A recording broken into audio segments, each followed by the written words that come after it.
Hello students, आज मैं आप लोगों के सामने physical property of halo alkane और हेलो एरिन्स देख रहे हैं। Physical properties of halo alkanes and halo arenes and halo arenes.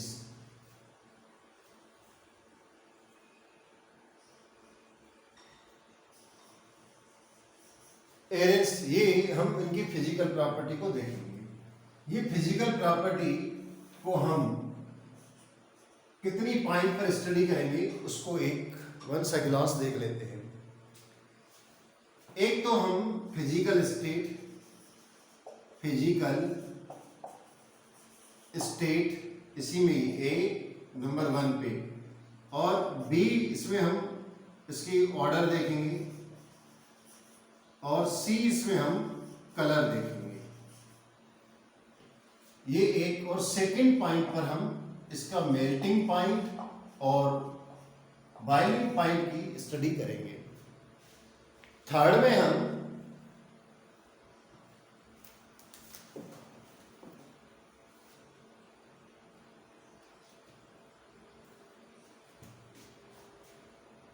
हम इनकी सॉल्युबिलिटी को देखेंगे। सॉल्युबिलिटी थर्ड कर देते हैं। फोर्थ हम इसका डेंसिटी देख लेंगे, डेंसिटी की बात करेंगे। नेक्स्ट हम इसका करेंगे डाइपोल मोमेंट, ये 4 हो गया। फिफ्थ डाइपोल मोमेंट और सिक्स्थ हम इसका करेंगे boiling point, melting point, solubility, density, dipole moment और स्टेबिलिटी। स्टेबिलिटी के बारे में बात करेंगे, ये 6th नंबर। और 7th हम इनकी इनफ्लेमेबल के बारे में बात करेंगे। इन 7 फिजिकल प्रॉपर्टी को हम बहुत अच्छी तरीके से समझने की कोशिश करेंगे। क्यों? क्योंकि इनसे रिलेटेड बहुत से क्वेश्चन हमारे एनुअल एग्जाम में तो आते ही आते हैं, किंतु और भी कॉम्पिटिटिव एग्जाम के पॉइंट ऑफ व्यू से भी ये बहुत ज़्यादा इंपॉर्टेंट माना जाता है। अब क्वेश्चन यह होता है कि फिजिकल प्रॉपर्टी एक्चुअली होती क्या है। बच्चों, जिस प्रॉपर्टी को आप देखकर, आप स्मेल लेकर यानी कि सूंघ कर या फीलिंग करके या टच करके आप फाइंड आउट कर लेते हैं, ऐसी प्रॉपर्टी को हम फिजिकल प्रॉपर्टी कहते हैं। और सबसे बड़ी बात यह होती है कि फिजिकल प्रॉपर्टी को आपको फाइंड आउट करने के लिए केमिस्ट्री की लैब में या किसी भी प्रकार का आपको लैब टेस्ट करने की नीड नहीं होती है। ये बिना लैब टेस्ट से ही आप इन फिजिकल प्रॉपर्टी को देख सकते हैं। जैसे यहाँ पर मैंने सॉल्युबिलिटी लिखी है, तो भाई कौन सी चीज, जैसे पानी लिया उसमें शुगर डाली, सोल्यूबल हो गई। और हमने एक बीकर लिया, उसमें पानी लिया, उसमें हेलो एल्केन डालने की कोशिश करी, सोल्यूबल नहीं हुआ। तो ये देखकर पहचानी जा सकती हैं प्रॉपर्टीज।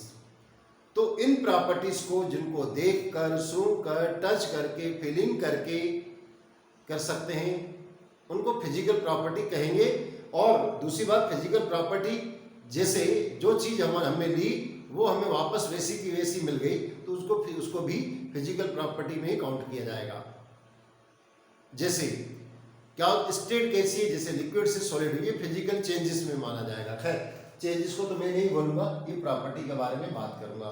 मेन चीज़ प्रॉपर्टी का यही होता है कि जिसको हम केमिस्ट्री लैब में उसको प्रैक्टिकल करने की नीड नहीं होती है, उनको फिजिकल प्रॉपर्टी कहते हैं। इन फिजिकल प्रॉपर्टी में मैंने ये जो लिखी है फिजिकल स्टेट, तो इन 7 पॉइंट पर मैं आपको डिटेल एक्सप्लेन करने जा रहा हूं। आप चाहें तो इसका स्क्रीनशॉट ले लें। अब इन प्रॉपर्टी में जो हमारी फर्स्ट प्रॉपर्टी थी फिजिकल प्रॉपर्टी में ए वाली पॉइंट थी फिजिकल स्टेट। बच्चों क्या होता है कि पहले के समय में फिजिकल स्टेट, पहले के समय में ऐसा होता था कि जैसे क्वेश्चन ये 4 ऑप्शन दिए उसमें से एक राइट होता है, उसको हम टच कर देते। अब ऐसा नहीं, अब एसर्शन भी है और केस स्टडी भी रहती है, इसलिए ये चीजें यहाँ पर ध्यान देने के लिए होती हैं। फिजिकल स्टेट को भी हमें समझना होता है। बच्चों क्या होता है कि 3 तरीके की फिजिकल स्टेट देखेंगे 3 लेवल पे। एक तो लोअर, ठीक है ना, स्टेट पर लोअर का होंगे, दूसरे मिडिल वाले हेलो एल्केन होंगे और तीसरे हायर, ठीक है ना। हेलो एल्केन में पूरा नहीं लिख रहा हूं, हेलो एल्केन। तो बच्चों करीबन यूं कहे कि कार्बन 1 से लेके 3, 4, 5 कुछ भी हो सकता है। आपने सर कुछ भी है नहीं, 5 तक मान सकते हैं अपन। इसके अलावा क्योंकि हेलोजन के नेचर के ऊपर भी डिपेंड करता है, तो अपन मैं 4 तक मान लेता हूं, जनरली 1 से 4, 3 तक ही जो भी आपको मिलेंगे हेलो एल्केन वो गैसियस स्टेट में मिलेंगे, यानी कि गैसियस होते हैं, ये गैस होती हैं। बात क्लियर होगी, ये गैस होती हैं। किंतु 3, 4 से लेकर हम बोले अप टू 18 कार्बन तक ये जो हेलो एल्केन होते हैं ये लिक्विड होते हैं, लिक्विड। और 18 से ज्यादा यानी about the 18, more than carbon 18 compounds, carbon 18 compound से ज्यादा वाले सॉलिड होते हैं,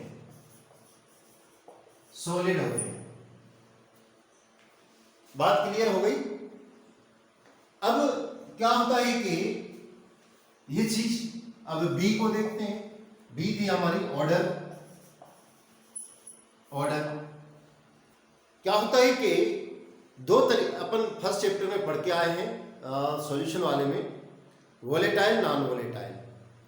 इनमें भी जो वोलेटाइल होते हैं हेलो एल्केन या हेलो एरिन, वो कैसे होते हैं, स्वीट स्मेल होती है उसमें। तो volatile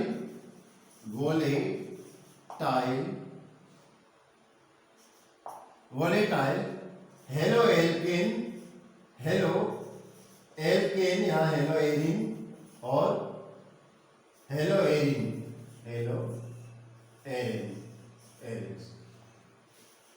have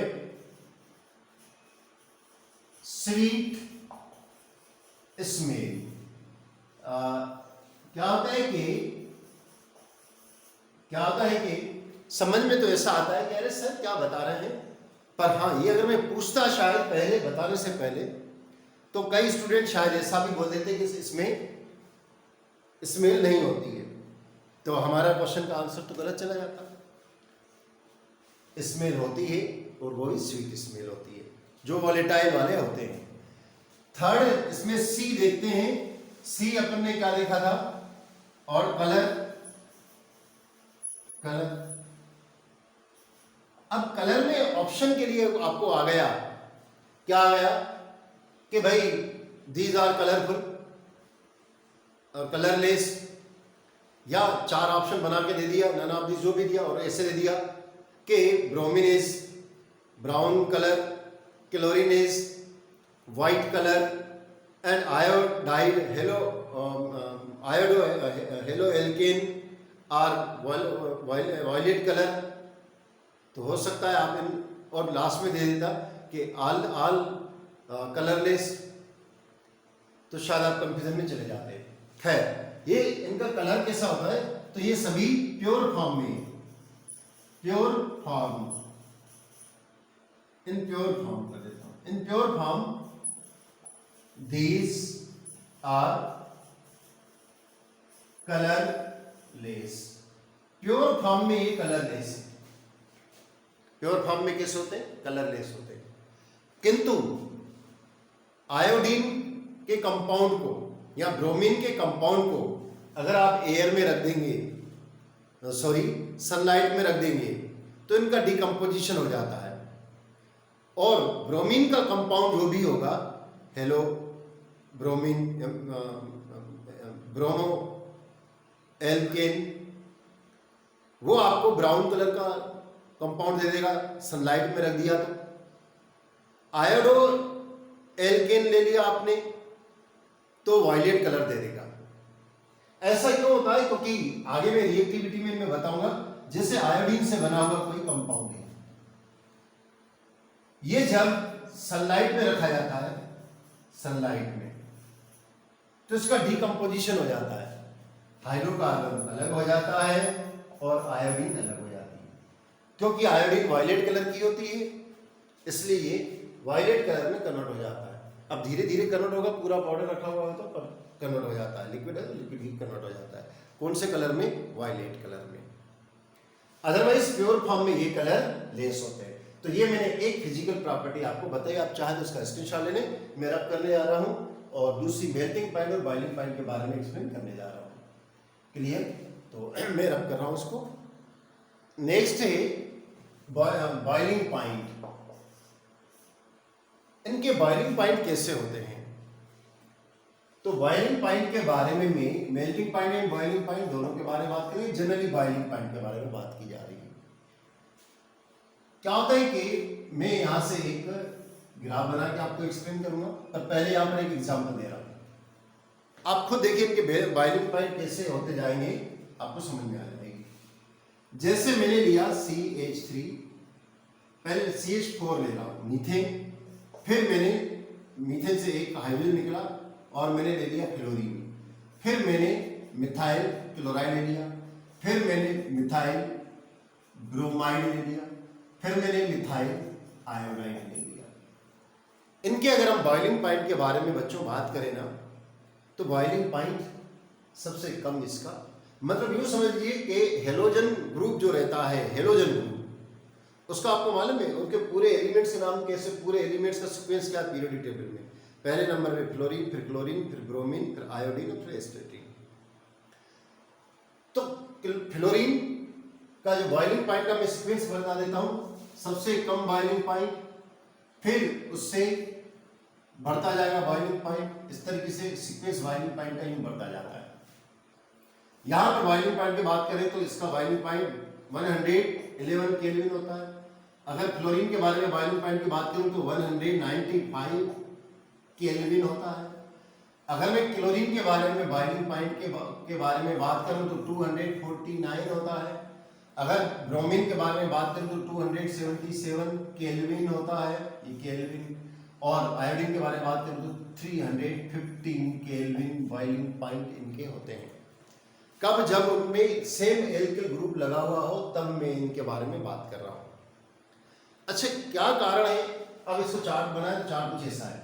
suppose boiling point में मीथेन का नहीं बना के हेलो बात हो रही है, हेलो एल्केन की, तो हेलो एल्केन के बारे में बता रहा हूं। फ्लोरीन का, ये फ्लोरीन के लिए, और इस तरीके से बॉइलिंग पॉइंट बढ़ गया ये क्लोरीन वाले के लिए, फिर बॉइलिंग पॉइंट बढ़ गया तो ये ब्रोमीन के लिए, ये फिर बॉइलिंग पॉइंट बढ़ गया तो ये आयोडीन के लिए। इस तरीके से बॉइलिंग पॉइंट इनका बढ़ता जाता है।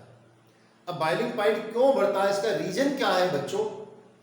तो आपने सुना होगा कि पीरियोडिक टेबल में ऊपर से नीचे आने पर मास बढ़ता जाता है, यहां पर भी यही है, और मेटेलिक प्रॉपर्टी भी बढ़ती जाती है। तो आप यहां पर अगर जाएंगे ना तो fluorine gas, chlorine gas, bromine liquid, एकमात्र नॉन मेटल है ब्रोमीन जो लिक्विड होती है, और आयोडीन सॉलिड। तो क्या होता है, डेंसिटी भी बढ़ती जा रही है इनके ऊपर से नीचे आने पर, मास बढ़ता जा रहा है। नेचुरली जिसका मास ज्यादा होगा उसका बॉइलिंग पॉइंट भी ज्यादा होगा। बॉइलिंग पॉइंट का मतलब क्या होता है? बॉइलिंग पॉइंट का मतलब होता है किसी चीज को उसी सरफेस छोड़कर उड़ जाना। सीधी बात तो यही है। अब क्यों उड़ता है, तो फिर वो डिफाइन किया जाता है कि भैया उसका वेपर प्रेशर एटमॉस्फेरिक प्रेशर के इक्वल हो जाता है, तभी वो वेपर बन के उड़ने लगता है। पर बॉइलिंग पॉइंट का सीधे वर्डों में यह है कि उनका सरफेस छोड़ के चले जाना। तो जो जितना हल्का होगा वो उतना आराम से चला जाएगा। तो क्या होता है कि अपन ऊपर से नीचे आने पर इनका क्या हो जाता है, वेट बढ़ता जाता है, तो इसलिए इनका बॉइलिंग पॉइंट भी बढ़ता जाता है। अब बॉइलिंग पॉइंट के बारे में अगर यूँ बात करें, मैंने लिखा सपोज क्लोरीन को ले लेता हूँ, मिथाइल क्लोराइड को लिया मैंने, फिर मैंने इथाइल क्लोराइड का लिया, फिर मैंने इथाइल ब्रोमाइड का लिया, इथाइल नहीं, फिर क्लोराइड ले रहा हूँ, और फिर प्रोपिल क्लोराइड ले लेता हूँ 2, और ये Cl। इस तरीके से अगर कार्बन नंबर ऑफ कार्बन बढ़ते जा रहे हैं, नंबर ऑफ कार्बन एटम बढ़ते जा रहे हैं, तो बॉइलिंग पॉइंट में क्या चेंज आएगा, सोच सकते हो बॉइलिंग पॉइंट में क्या चेंज हो जाएगा। यहां पर क्या हो रहा है, इस केस में है कि एक एल्किल ग्रुप में साथ हेलोजन जुड़ा हुआ है, और हेलोजन में यहां पर क्या है, फ्लोरीन, पहला वाला फ्लोरीन, दूसरा वाला ब्रोमीन, सॉरी क्लोरीन, और इसके बाद वाला ब्रोमीन, और इसके बाद आयोडीन। अब यहां पर क्या है, यहां पर कार्बन नंबर ऑफ कार्बन के बारे में बात हो रही है। तो सबसे इनमें क्या होता है, जैसे ही नंबर ऑफ कार्बन बढ़ते जाते हैं और सेम हेलोजन ग्रुप लगा हुआ हो, तो क्या हो जाता है, बॉइलिंग पॉइंट इंक्रीमेंट हो जाता है, बढ़ता हुआ चला जाता है। जैसे बॉइलिंग पॉइंट सबसे ज्यादा मैं बोलूंगा तो इसमें 3 कार्बन है और सेम ग्रुप क्लोरीन जुड़ा हुआ है, इसमें 2 है तो इसका बॉइलिंग पॉइंट कम, इसमें 1 है तो इसका बॉइलिंग पॉइंट कम। इस तरीके से बॉइलिंग पॉइंट में इनमें क्या होता है, चेंजेस आता जाता है। नंबर ऑफ कार्बन बढ़ते जाएंगे और सेम अगर हेलोजन ग्रुप जुड़ा हुआ हो तो बॉइलिंग पॉइंट बढ़ता हुआ चला जाएगा। इस ग्राफ में यहाँ पर अगर हम उसको प्लॉट करें तो कुछ इस तरीके से होगा, इसके कंपैरिजन में ये थोड़ा ज्यादा होगा, फिर ये थोड़ा ज्यादा होगा, फिर थोड़ा इसके कंपैरिजन में सेकंड वाले कंपैरिजन में ज्यादा, थर्ड वाला और ज्यादा, और फोर्थ वाला और ज्यादा। इस तरीके से इनके नंबर ऑफ कार्बन के अकॉर्डिंग इनके बॉइलिंग पॉइंट में इंक्रीमेंट होता जाता है, बॉइलिंग पॉइंट बढ़ता हुआ चला जाता है। अब बॉइलिंग पॉइंट में इस तरीके का बढ़ना कारण क्या हो सकता है, इसके अपन ने मैंने आपको रीजन बता दी, एक बार फिर से बता रहा हूँ कि पीरियोडिक टेबल में जैसे फ्लोरीन, क्लोरीन, ब्रोमीन, आयोडीन ऊपर से नीचे की ओर आएंगे तो मास में इंक्रीमेंट होता है, मास बढ़ जाता है, मास इंक्रीज हो जाता है, इंक्रीज हो जाता है, और मास इंक्रीज होने के कारण इनके बॉइलिंग पॉइंट में भी इम्प्रूवमेंट हो जाता है, बॉइलिंग पॉइंट बढ़ जाता है। अगर हम यहाँ पर हाइड्रोकार्बन के बारे में बात करें तो हाइड्रोकार्बन, नंबर ऑफ हाइड्रोकार्बन बढ़ने के कारण इनका मास बढ़ जाता है, इसके कारण इनका बॉइलिंग पॉइंट भी बढ़ जाता है। बॉइलिंग पॉइंट का सीक्वेंस है। मेरे ख्याल से तो आपको क्लियर समझ में आ गया होगा, इसको मैं रब करूंगा, पहले आप इसको नोट कर लें। अब बॉइलिंग पॉइंट के बारे में जब बात हो रही है तो क्या बॉइलिंग पॉइंट में आप लोग बता पाएंगे कि इसमें मैं एक एग्जाम्पल दे रहा हूँ, ये मिथाइल ब्रोमाइड है, और ये क्या है, ये छोड़ो मिथाइल नहीं, दूसरा ले लेते हैं, CH3 CH2 CH2Br, ठीक है ना, ये एन ब्रोमीन है। तो इस तरीके से हम इसके 1 2 इस 4 ले लेता हूँ मैं, एक और बढ़ा देता हूँ ताकि लिखने में आसानी हो जाए। अच्छा, इसका बॉइलिंग पॉइंट एक ये वाला मैंने लिखा, दूसरा मैं यहाँ पर लिख देता हूँ, थोड़ा सा इसको मैं दूसरे तरीके से लिख रहा हूँ ताकि मेरा थोड़ा बोर्ड अच्छा मुझे मिल जाए, यहाँ से कर देता हूँ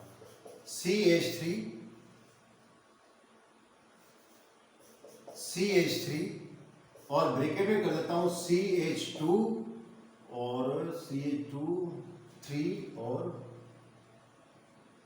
2 1 2 3 और CH2, और यहां पर मैंने Br लगा दिया। मतलब ये सीधी चेन है, सीधी चेन है, नॉर्मल है। और दूसरा मैं यहां लिख देता हूं, खोल के देखो यार, थोड़ा सा आपको अच्छी तरीके समझ में आ जाएगा ये दो। और यहां पर मैंने क्या कर दिया, CH3, और यहां पर मैंने ब्रोमीन लगा दिया। इसको मैं ऐसे भी कर देता हूं, CH3 CH ब्रोमीन यहां लगा दिया, 2 नहीं आएगा, और CH2 CH3 लगा दिया।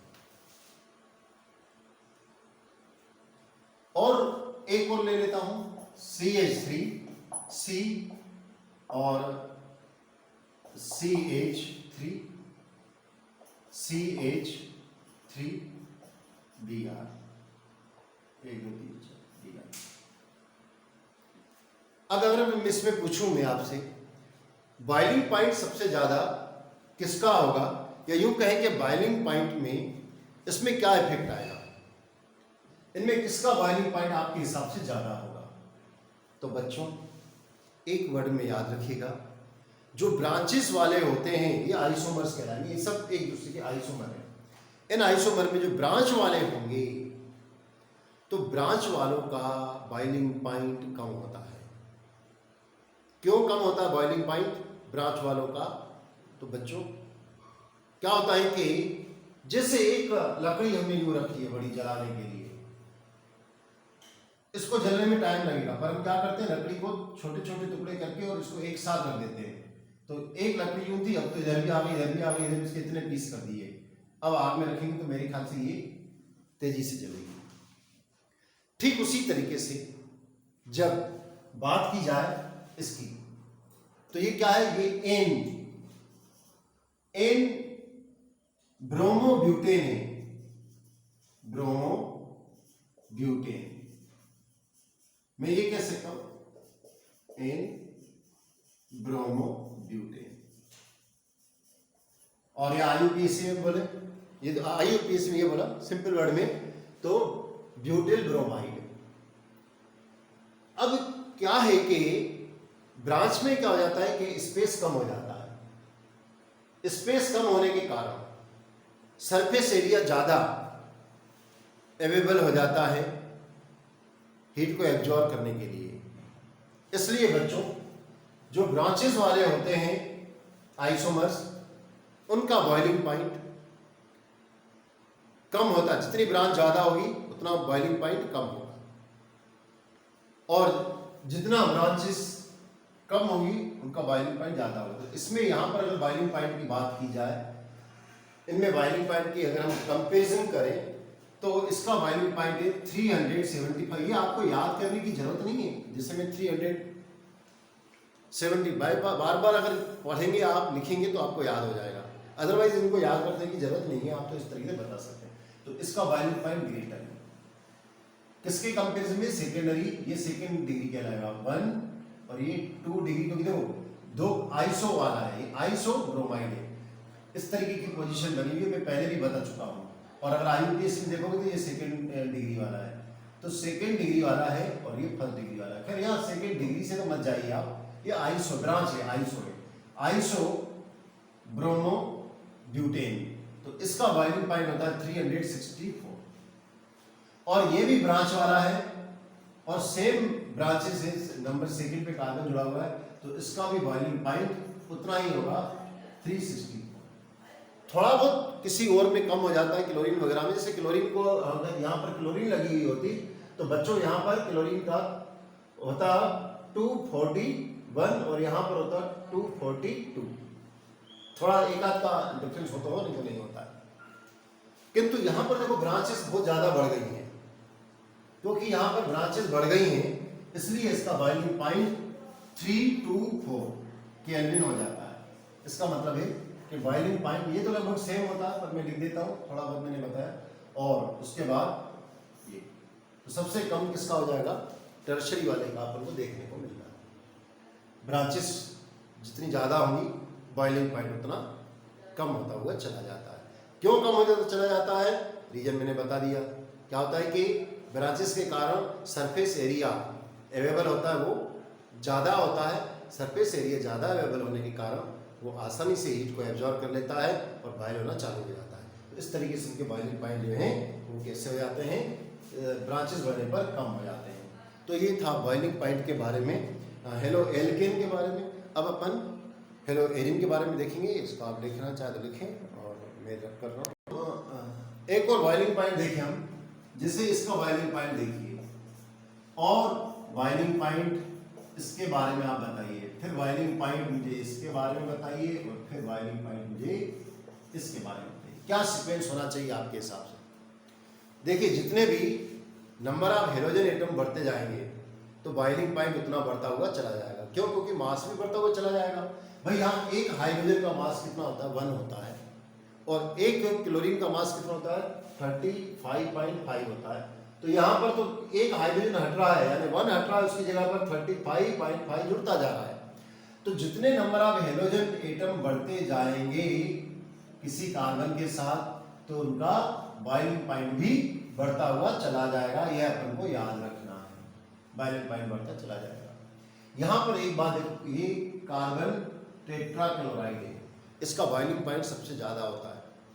आपको मैं बता दूं, बॉइलिंग पॉइंट ज्यादा होने के कारण ही कार्बन टेट्राक्लोराइड या कार्बन ट्राइक्लोराइड यानी कि क्लोरोफॉर्म का यूज बहुत अच्छे सॉल्वेंट के रूप में, और क्लिनिकल सॉल्वेंट, जहां पर क्लिनिकल करना होता है और सॉल्वेंट यूज करना होता है, वहां पर इनका यूज किया जाता है।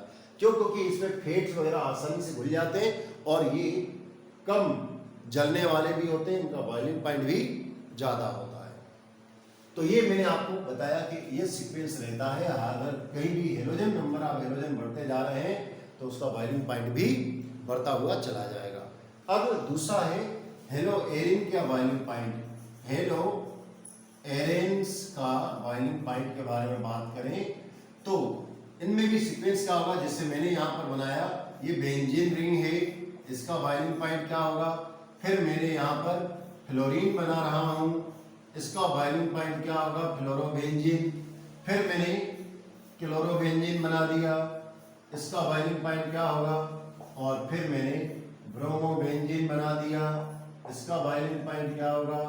फिर मैंने यहां पर आयोडोबेंजीन बना दिया।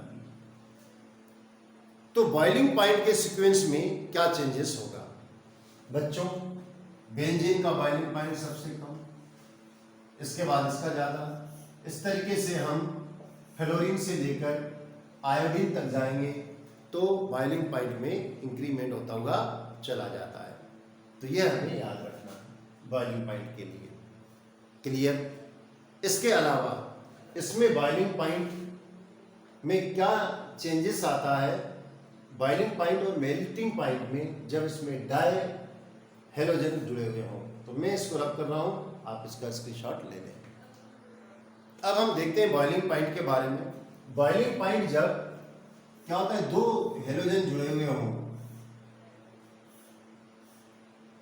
ठीक, दो हेलोजन यानी कि अपन को दो तरीके, एक तो ये जैसे क्लोरीन है, आर्थो क्लोराइड, दूसरा मेटा डाइक्लोरो बेंजीन, और तीसरा मैं बना रहा हूं पेरा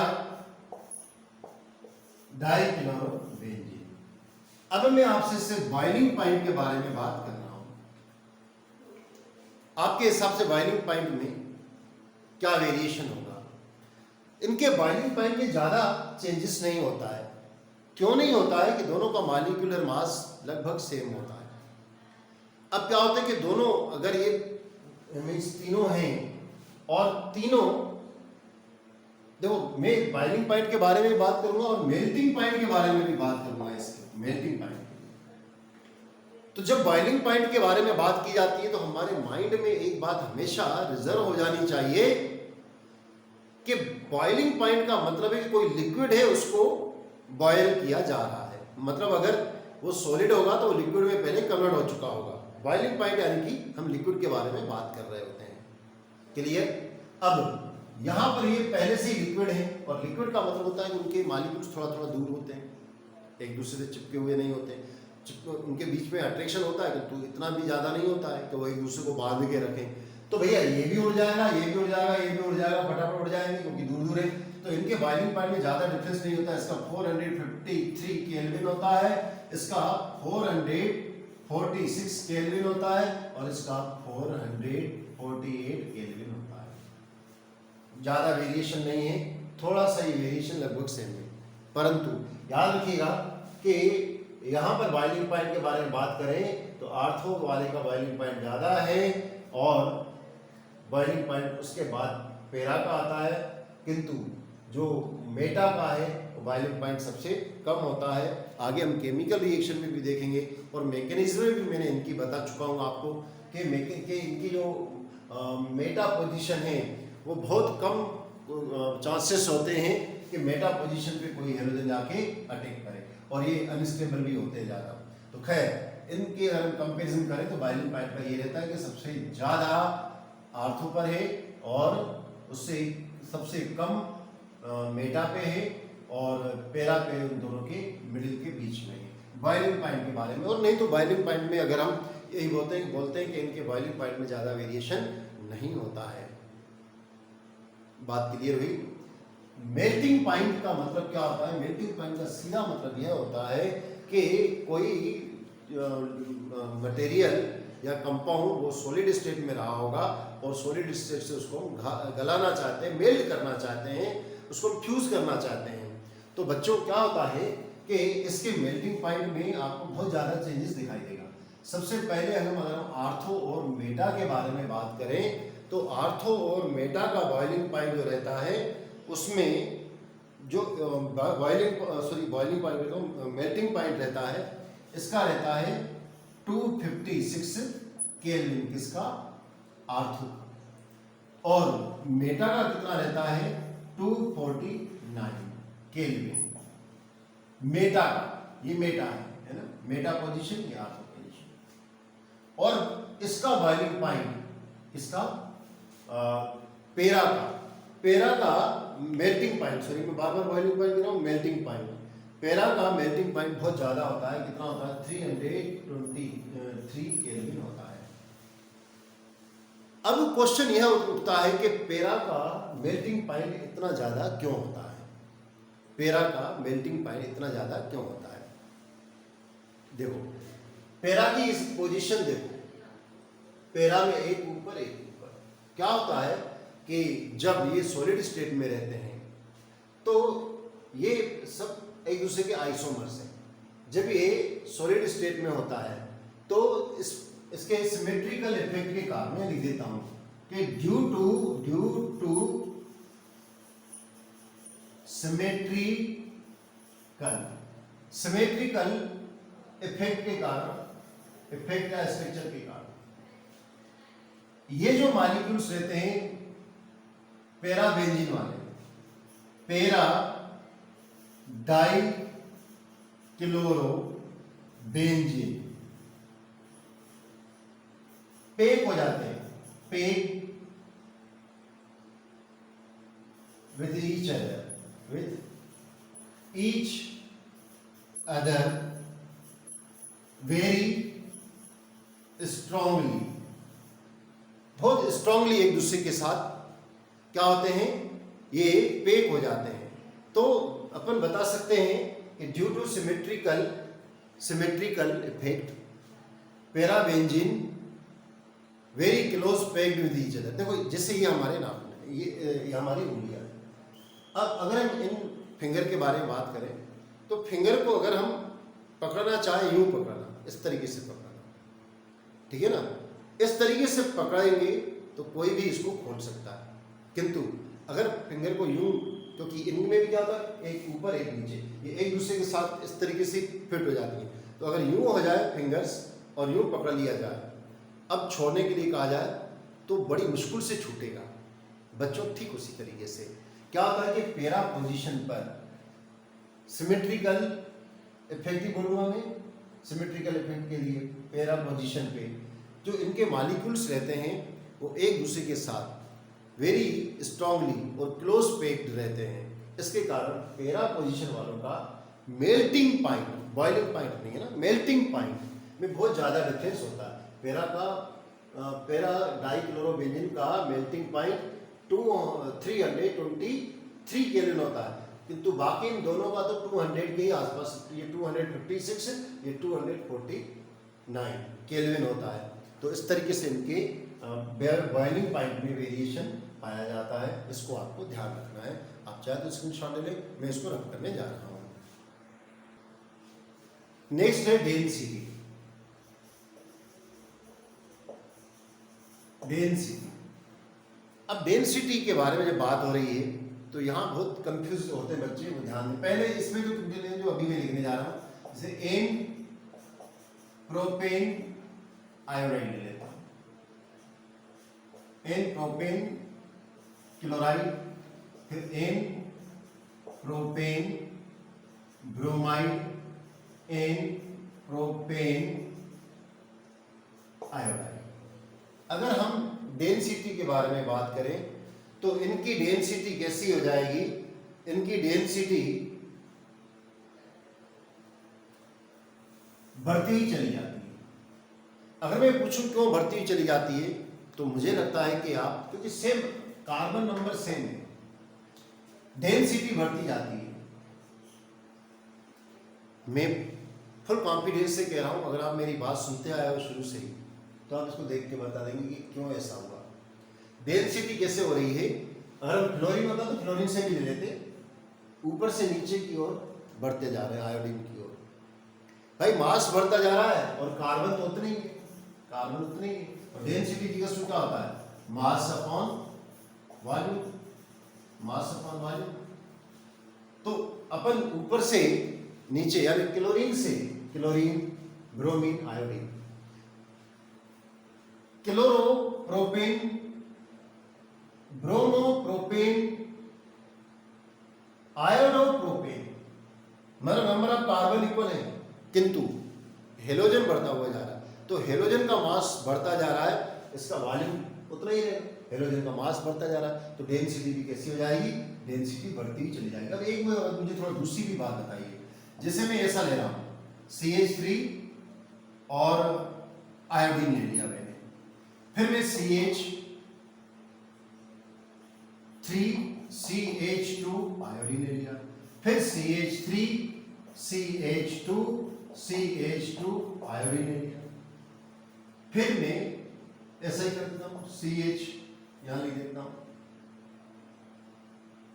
CH3CH2CH2CH2 आयोडीन ले लिया।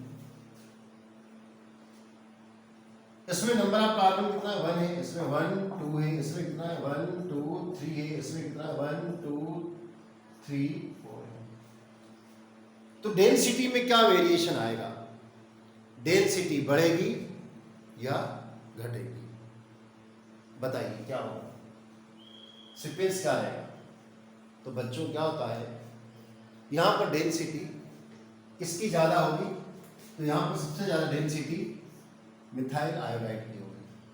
आप कहेंगे सर ऐसा क्यों, क्योंकि आप तो कह रहे थे कि नंबर ऑफ कार्बन एटम बढ़ते जा रहे हैं तो डेंसिटी बढ़ जानी चाहिए। देखो नंबर ऑफ कार्बन एटम अगर बढ़ रहे हैं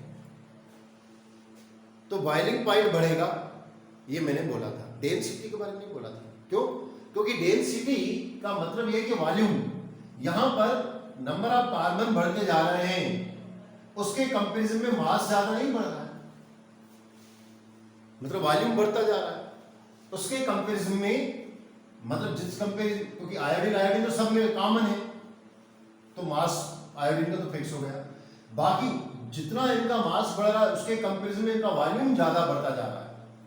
तो इसलिए डेंसिटी, हम फ्लोरीन से आयोडाइड तक जाते हैं और नंबर ऑफ कार्बन एटम अगर बढ़ते, फ्लोरीन से तो छोड़ो, वो तो बढ़ेगी। दूसरी बात, अगर हम same halogen containing if the hydrocarbon increase, then density will be decreased, तो डेंसिटी डिक्रीज हो जाएगी। तो इस तरीके से हम देखें डेंसिटी कम होती हुई चली जाएगी, ये इसका सीक्वेंस रहता है, ध्यान दीजिएगा। डेंसिटी में बॉइलिंग पॉइंट से उल्टा होता है, क्लियर। मतलब अगर यहीं पर मैं बॉइलिंग पॉइंट के बारे में पूछता तो सीक्वेंस चेंज कर देते, यूं हो जाता, इस तरीके से। क्यों, क्योंकि मैं यही बोलता कि भाई मास बढ़ता जा रहा है, बॉइलिंग पॉइंट में वॉल्यूम का कोई रोल नहीं होता है, एरिया का रोल होता है, सरफेस एरिया का रोल होता है, वॉल्यूम का नहीं। सरफेस एरिया कितना कांटेक्ट में आ रहा है वो वाली बात होती है, वॉल्यूम का नहीं। और यहाँ पर वॉल्यूम बढ़ रहा है और उसके कंपैरिजन में मास उतना नहीं बढ़ रहा है, तो इसलिए ये उल्टा सिस्टम हो जाएगा। यानी कि मिथाइल आयोडाइड की डेंसिटी इथाइल आयोडाइड से ज़्यादा होगी और इथाइल आयोडाइड की डेंसिटी प्रोपाइल आयोडाइड से ज़्यादा होगी। इस तरीके से डेंसिटी का सीक्वेंस हमने देख लिया। अब क्या होता है कि डेंसिटी का यहाँ तक मैं रब कर रहा हूँ, आप चाहे तो स्क्रीनशॉट ले लें। अब डेंसिटी के बारे में मुझे एक और बात बता दें। मैंने यहाँ लिखा है मिथाइल क्लोराइड, फिर मैं यहाँ पर लिख रहा हूँ मिथाइल डाइक्लोराइड, फिर यहाँ पर लिख रहा हूँ मिथाइल ट्राइक्लोराइड और फिर यहाँ पर लिख रहा हूँ कार्बन टेट्राक्लोराइड। अब इसके बारे में डेंसिटी बताइए, डेंसिटी का सीक्वेंस क्या होगा? मेरे ख्याल से तो आप सब बता देंगे सर। एक हाइड्रोजन हट रहा है, उसकी जगह पर क्लोरीन बढ़ रहा है। एक क्लोरीन का मास 35.5 होता है। जब एक हाइड्रोजन तो एक का लॉस हो रहा है तो डेंसिटी क्या जाएगी? डेंसिटी बढ़ती जाएगी, डेंसिटी बढ़ती जाएगी। इस क्रम में डेंसिटी बढ़ती है। क्लियर? अब मैं डेंसिटी के बाद मैं डाइपोल मोमेंट के बारे में बात करने जा रहा हूं आपको। डाइपोल मोमेंट, भाई डाइपोल मोमेंट के बारे में बात की जाए तो जिससे मैंने ना ऐसा करा हुआ है, CH3 और CH3 क्लोरीन ले रहा हूं, मैं CH3 ब्रोमीन ले लिया, मैंने CH3 आयोडीन ले लिया। आप क्या सोच सकते हो डाइपोल मोमेंट किसका ज्यादा होगा? डाइपोल मोमेंट किसके कारण होता है? तो डाइपोल मोमेंट किसके कारण होता है? डाइपोल मोमेंट चार्ज नेगेटिविटी के कारण होता है, चार्ज के कारण होता है। जितनी नेगेटिविटी ज्यादा तो इसके हिसाब से डाइपोल मोमेंट किसका ज्यादा होना चाहिए, किसका कम होना चाहिए? अगर सीक्वेंस देखें, अगर सीक्वेंस देखोगे तो आपको लगेगा कि भाई क्लोरीन की नेगेटिविटी ज्यादा है, इसलिए डाइपोल मोमेंट क्लोरीन का ज्यादा होना चाहिए, यानी मिथाइल क्लोराइड का। किंतु ऐसा होता नहीं है। कैसा होता है सुनिए। क्या होता है कि डाइपोल मोमेंट के बारे में बात की जाए तो इसका डाइपोल मोमेंट, मिथाइल क्लोराइड का डाइपोल मोमेंट होता है 1.860 डिबाई, ये डिबाई उसका यूनिट होता है। और फ्लोरीन का डाइपोल मोमेंट इससे कम होता है। इससे क्लोरीन से कितना होता है? CH3Fe, तो इसका होता है 1.847 डी। और उसके बाद CH3 ब्रोमीन का 1.830 डाइपोल मोमेंट। और इसका बाद आयोडीन का डाइपोल मोमेंट होता है, डी कर देता हूं, इसका होता है 1.636 डी। अब क्वेश्चन ये होता है कि dipole moment chlorine methyl chloride का ज्यादा क्यों है, जबकि नेगेटिविटी इसकी है, सबसे ज्यादा नेगेटिविटी फ्लोरीन की है। तो डाइपोल मोमेंट का रिलेशन क्योंकि नेगेटिविटी से होता है, नेगेटिविटी यानी कि पोलर नेचर से होता है, क्योंकि इनका पोलर नेचर होता है तभी ये डाइपोल मोमेंट शो करते हैं। तो ऐसी कंडीशन में फ्लोरीन का ज्यादा होना चाहिए मिथाइल क्लोराइड का, किंतु यहाँ पर तो क्लोरीन ने बाजी मार दी। ऐसा क्यों होगा? तो बच्चों क्या होता है कि डाइपोल मोमेंट को पहले तो म्यू से रिप्रेजेंट करते हैं, और ये क्या होता है? चार्ज। मैं क्यों लिखता हूँ? चलो चार्ज ही लिख देता हूँ। चार्ज इनटू वॉल्यूम का, या साइज का, तो मैं साइज कर देता हूँ। ऐसे वॉल्यूम होता है, साइज के प्रोडक्ट के इक्वल होता है। बच्चों यहां पर क्या होता है कि फ्लोरीन का साइज बहुत छोटी होती है, हालांकि नेगेटिविटी ज्यादा होती है किंतु साइज बहुत छोटी होती है, जिसके कारण इसका ओवरऑल जो रिजल्ट आता है डाइपोल मोमेंट का वो कम आता है। अभी कुछ इसको यूं समझ लीजिए कि जैसे इसका चार्ज, थोड़ी एज्यूमिंग कर रहे हैं, लेकिन ये चार्ज ये वाला होता है, मैं अपने हिसाब से एज्यूमिंग कर रहा हूँ। जैसे क्लोरीन के बारे में बात की जाए, क्लोरीन का चार्ज 8 है, मान लेते हैं अपन 8 है, और उसकी साइज कितनी है क्लोरीन की साइज समझ लेते हैं कि 4 है, तो भाई ये 32 आ जाएगा। और अगर हम फ्लोरीन के बारे में बात करें, फ्लोरीन की, तो फ्लोरीन के पास चार्ज भैया 10 है, जबकि इसके पास चार्ज कितना था, क्लोरीन के पास अपन ने 8 एज्यूमिंग किया था। और इसका कितना मान लेते हैं, इसकी साइज जो कि छोटी है तो 3 है, उसकी 4 थी, इसकी 3, तो कितना आ जाएगा 30। इस तरीके से जो एक्चुअली डाइपोल मोमेंट रहता है वो प्रोडक्ट ऑफ चार्ज और साइज का होता है। यहाँ फ्लोरीन की साइज छोटी होने के कारण इसका डाइपोल मोमेंट मिथाइल क्लोराइड के कंपेरिजन में कम होता है, ये अपन को याद रखना है। अब जब डाइपोल मोमेंट के बारे में बात हो रही है तो हम डाइपोल मोमेंट, आप चाहे तो सेशन शार्ट में मैं हेलो एरिन्स के बारे में भी डाइपोल मोमेंट के बारे में आपसे बात करने जा रहा हूँ। हेलो एरिन के डाइपोल मोमेंट कैसा होता है तो हम उसको देखें। इसका थोड़ा सा क्लोरीन से अलग होता है। जैसे हम अगर बात करें क्लोरीन की, इसमें क्लोरीन लगा है तो क्लोरीन का डाइपोल मोमेंट 1.60 डिवाइड होता है, और उससे सबसे ज्यादा, सॉरी कम कह रहा हूँ, ज्यादा इसका। और अगर हम क्लोरीन के बारे में बात करें तो नहीं, बढ़ता हुआ चला जाता है, बढ़ता हुआ चला, डाइपोल मोमेंट बढ़ता हुआ चला जाता है इसमें। अगर हम इसकी बात करें तो इसका डाइपोल मोमेंट 1.69 होता है, इसका क्लोरीन का डिवाइड। और अगर ब्रोमीन के बारे में बात करें तो डाइपोल मोमेंट ब्रोमीन का 170 के आसपास होता है। इस तरीके से डाइपोल मोमेंट इनका इंक्रीमेंट होता हुआ चला जाता है। मतलब यहां पर डाइपोल मोमेंट कैसा है, उसमें घटता जा रहा था और इसमें बढ़ता हुआ जा रहा है डाइपोल मोमेंट। अब डाइपोल मोमेंट के इस तरीके से जो वेरिएशन इसमें देखने को हमें मिलता है, यह वेरिएशन बेंजीन के कारण रहता है, उसका रेजोनेंस स्ट्रक्चर के कारण होता है। आपको इसमें अच्छी तरह याद रखना है, हेलो एल्केन के कंपैरिजन में इनका उल्टा होता है। पर यहां से भी सबसे ज्यादा क्वेश्चन क्या होता है कि इसके अलावा सबसे ज्यादा क्वेश्चन जिसको बहुत इंपॉर्टेंट माना जाएगा वो आप इसको यहां पर देखिए। अगर दो हेलोजन जुड़े हुए हो, जैसे ये हेलोजन जुड़ा हुआ है बेंजीन रिंग से, एक यहां पर क्लोरीन, एक यहां पर क्लोरीन, और दूसरे में हेलोजन लगा हुआ है यहां पर और दूसरा आर्थो पर, और तीसरी पोजीशन में हेलोजन लगा हुआ है एक यहां पर और एक Meta, ortho Meta para.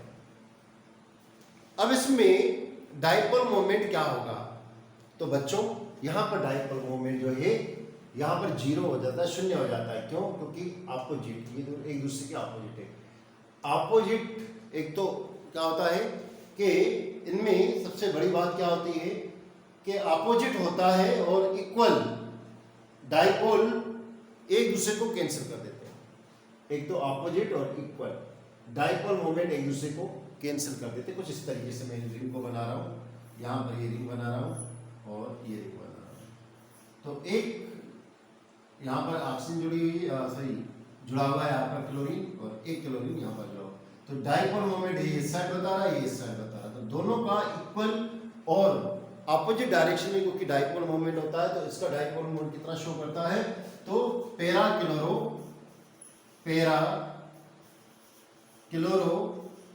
Benzene dipole moment कितना, डाइपोल मोमेंट इसका कितना होता है, 0 होता है, 0।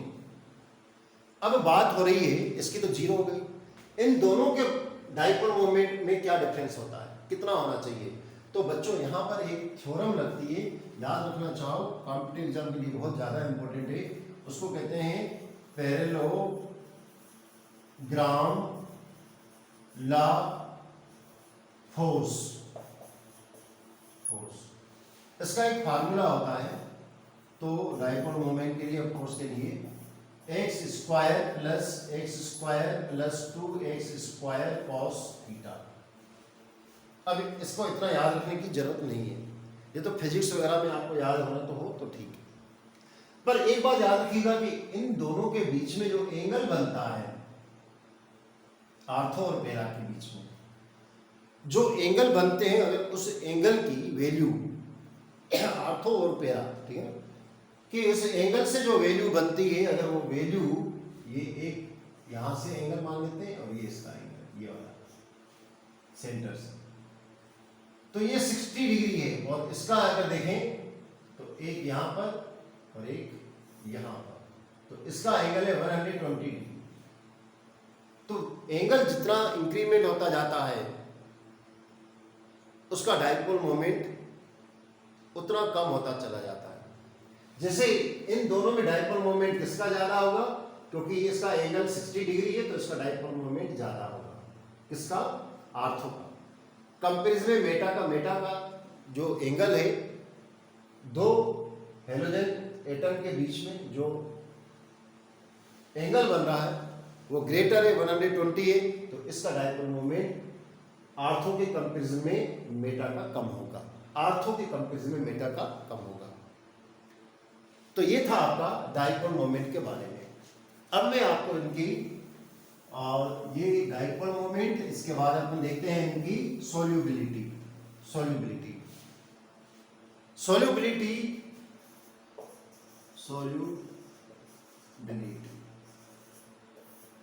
जितने भी हेलो एल्केन हैं ये वाटर में बहुत ही कम, अल्प, पार्शियली सोल्यूबल है। आप कहोगे कि सर आपने तो नेचर बताया था कि हेलो एल्केन का जो नेचर होता है वो कैसा होता है, तो मैंने कहा कि डाइपोल होता है। डाइपोल नेचर यानी कि पोलर नेचर का है, मैंने कहा पोलर नेचर है। अगर इसका नेचर पोलर नेचर है तो इसको वाटर भी सेम नेचर का है, और लाइक डिजोल्व लाइक, तो इसलिए इनको पानी में घुल जाना चाहिए। किंतु क्या होता है कि कुछ इस तरीके से मैं आपको बताना चाहूँगा, थोड़ी चेंज करी मैंने, आपको बताना चाहूँगा जैसे, मतलब आप कैसे एक्सपेक्टेशन करेंगे। जैसे अपन ने क्या करा, पानी लिया और ये वाटर लिया है, इस वाटर में शुगर डालेंगे तो घुल जाएगी।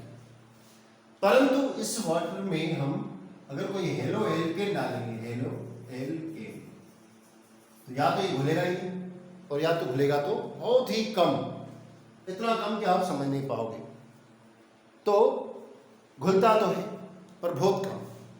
क्यों, रीजन क्या है, जबकि पोलर नेचर, इसका भी पोलर नेचर है और वाटर का भी पोलर नेचर है, या वाटर है, वाटर, दोनों का नेचर कैसा है, दोनों का नेचर पोलर नेचर है। बच्चों क्या होता है, जो इनके बीच में हेलोजन और हेलोजन के बीच में जो इंटरमॉलिक्यूलर फोर्स होता है, इंटरमॉलिक्यूलर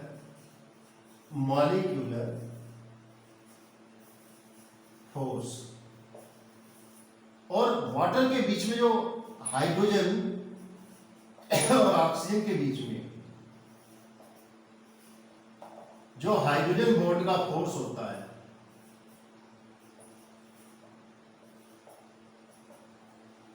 ये हाइड्रोजन बॉन्ड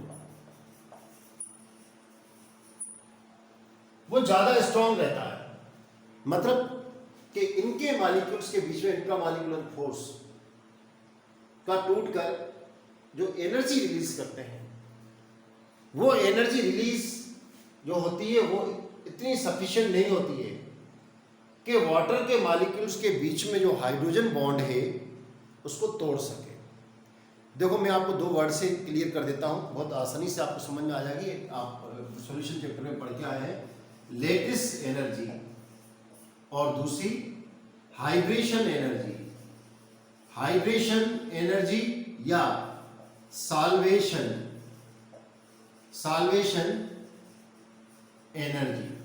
तो बच्चों क्या होता है कि इनको जब घोला जाता है तो इनके टूटने पर और नया सेटअप बने, नया कंपाउंड बने, वाटर के मॉलिक्यूल से बने, तो उसके नए कंपाउंड के बनने के लिए जितनी एनर्जी चाहिए और नए कंपाउंड को बनने पर चाहिए, वो इतनी सफिशिएंट एनर्जी नहीं होती है कि वो वाटर के मॉलिक्यूल्स के बीच में हाइड्रोजन बॉन्ड को तोड़ सके, उसको ओवरकम कर सके उनके अट्रैक्शन को, इसलिए ये वाटर में सोल्यूबल नहीं होते हैं हेलो एल्केन। मैं इसको सिंपल लैंग्वेज में बस बताना चाहूँगा कि भाई क्या होता है जो हेलो एल्केन होते हैं वो तो पानी में जाके टूट जाते हैं, टूटने पर एनर्जी रिलीज करते हैं, तो वो एनर्जी इतनी सफिशिएंट नहीं होती है कि वाटर के मॉलिक्यूल्स के बीच में लगने वाले हाइड्रोजन बॉन्ड को तोड़ सके, ओवरकम कर सके उनके अट्रैक्शन को, इसलिए ये हेलो एल्केन जो है वाटर में सोल्यूबल नहीं होते हैं, ये याद रखना है। तो इनकी सोल्यूबिलिटी किस में होती है? तो बच्चों ये हेलो एल्केन सोल्यूबल होते हैं ऑर्गेनिक सॉल्वेंट में, और खास तौर से उन ऑर्गेनिक सॉल्वेंट में जिनमें ये आसानी से घुल जाते हैं, जैसे बेंजीन है, कार्बन टेट्राक्लोराइड, तो बेंजीन वगैरह है, बेंजीन में ये घुल जाते हैं। तो इस तरीके से ये ऑर्गेनिक सॉल्वेंट में घुलते हैं। मैं इसको रब करना चाहता हूँ, ये सोल्यूबिलिटी हो गई। नेक्स्ट है स्टेबिलिटी। स्टेबिलिटी स्टेबिलिटी का मतलब यह है जैसे आपने क्या करा, फ्लोरीन ले लिया और फिर मैंने क्या करा, क्लोरीन ले लिया, फिर मैंने ब्रोमीन ले लिया, कार्बन के साथ जुड़ा हुआ है, और फिर मैंने आयोडीन ले लिया। अब आप बताइए इसमें कौन सा सबसे ज्यादा स्टेबल होगा? तो आपको स्टेबिलिटी का सीक्वेंस याद रखना चाहिए, सबसे ज्यादा स्टेबल ये होगा। क्यों? वो बाद में बता रहा हूं, पहले इसको देखें और उसके बाद इसके बाद सबसे कम स्टेबल कौन सा होगा? वो होगा आयोडो एल्केन। रीजन क्या है?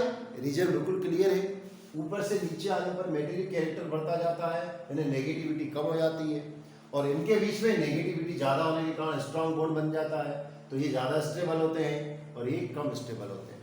ये तो मैंने आपको बताया कि ये जो रहते हैं हेलो एल्केन, इनको लेबोरेटरी में क्यों ब्राउन बॉटल में रखा जाता है? इसलिए रखा जाता है कि ये जो है ना सनलाइट से भी रिएक्ट कर लेते हैं। अगर हम यहाँ पर थोड़ी देर पहले ही मैंने फिर से बता देता हूँ कि सपोज मैंने ये आयोडाइड लिया है, एल्किल आयोडाइड, और इसको जरा सी भी सनलाइट लग जाएगी ना, सनलाइट इसके ऊपर आ जाएगी, तो सनलाइट लगेगी तो ये क्या हो जाता है, ये डिकम्पोज हो जाता है और आयोडीन गैस को निकाल देता है। तो इस तरीके से सोलिबिलिटी का हम बताएंगे, सोलिबिलिटी क्लोरीन से लेके आयोडीन की ओर जाने पर घटती हुई चली जाती है। रीजन क्या है? रीजन यही है क्योंकि इसमें मेटेलिक कैरेक्टर बढ़ता जाता है, नेगेटिविटी कम हो जाती है, जिसके कारण बॉन्ड की पकड़ कम हो जाती है, पोलर नेचर भी कम हो जाता है। तो ये थी सोलिबिलिटी के बारे में। दूसरा है, नेक्स्ट है इनफ्लेमेबल। बच्चों क्या होता है कि क्योंकि हेलोजन के साथ हाइड्रोकार्बन जुड़ा हुआ है तो इनको जलना चाहिए क्या? तो आंसर है नहीं। ये इनफ्लेमेबल हैं, ये जलते नहीं हैं। क्यों नहीं? फायर कैच करते हैं, कम होते हैं, थोड़ा बहुत कर रहे हैं तो कर रहे हैं, तो अधिकतर नहीं करते हैं। तो इसलिए इनकी जो फ्लेमेबिलिटी होती है वो कम होती है, क्योंकि इनमें जो हेलोजन रहते हैं वो हेलोजन जलने में हेल्प नहीं करते हैं। हाइड्रोकार्बन भले जल जाए तो ये जलते नहीं हैं। अब क्या होता है कि जलने के बारे में बात, जिसमें कार्बन टेट्राक्लोराइड है, कुछ दिन पहले ही बताया मैंने, इसको क्लीनिंग सॉल्वेंट के रूप में भी यूज़ किया जाता है, फायर एक्सटिंग्विशर के रूप में भी इसका नाम कार्बन टेट्राक्लोराइड को यूज़ किया जाता है, जहाँ पर इसका नाम पायरीन के नाम से जाना जाता है।